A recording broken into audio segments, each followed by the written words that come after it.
मुख्यमंत्री युवा कार्य प्रशिक्षण योजनेअंतर्गत प्रशिक्षणार्थी सर्व आस्थापनावर 6 महिन्याच्या कार्यकाळाचे प्रशिक्षण घेत आहेत।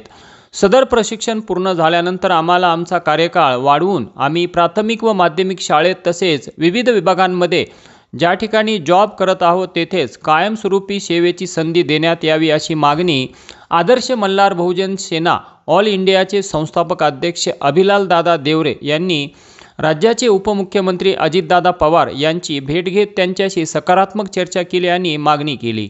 युवा दर्पण लाईव्हसाठी प्रमोद मुरेकर, शेगाव। महाराष्ट्रातून आलेले सर्व मुख्यमंत्री योजनेअंतर्गत सर्व बंधू आणि भगिनींना सगळ्यांना धन्यवाद देतो। आज राठोड साहेबांच्या नेतृत्वाखाली सर्व एकीने इथपर्यंत पोहोचले। कोणी 1000 किलोमीटर वरून आले असतील, कोणी 500 किलोमीटर आले असतील। आणि खरं विशेष म्हणजे इथे जमलेले भगिनींचा विशेष आभार मानतो, कारण आपल्या चिमुकल्या बाळांना सुद्धा घेऊन थंडी वाराचा कधी तुम्ही विचार केला नाही।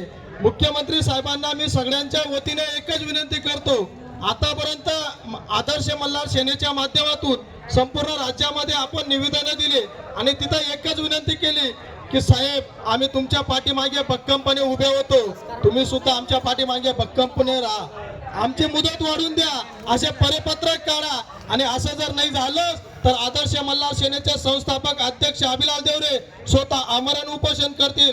आणि एवढंच बोलून इथे जाहीर करतो आणि पुढचं बोलणं राठोड साहेब आपल्याला मार्गदर्शन करतील। सर्वांना जय हिंद, जय महाराष्ट्र।